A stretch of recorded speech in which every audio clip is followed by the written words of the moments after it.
Indeed, and at this point, police are not identifying the suspect, but his ex-girlfriend tells me the 18-year-old is a senior here at Park Rose. He texted her he was going to be late for school. 40 minutes later, he showed up with a gun. 11:48 a.m. Police are called to Park Rose High School in Northeast Portland after reports of a man armed with a gun. Students say the 18-year-old suspect entered at least one classroom with a shotgun.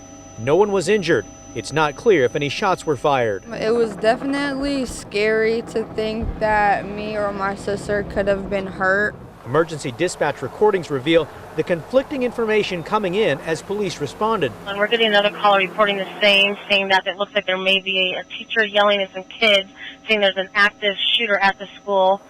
Another one calling in saying there's no shots from inside the school. When officers arrived on campus, police say they found a school staff member had wrestled the suspect to the ground. He was taken into police custody.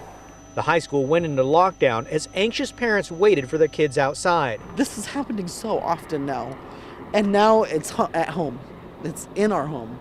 He came inside of our home, and I'm scared. You never think it's going to happen to you. It's just way too close. Parents were reunited with their children after a frightening gun scare on the Park Rose campus. And within the past hour or so, police put out a press release saying that Portland police, along with the FBI and school district, are investigating the incident. Again, at this point, they are not releasing the name of the suspect.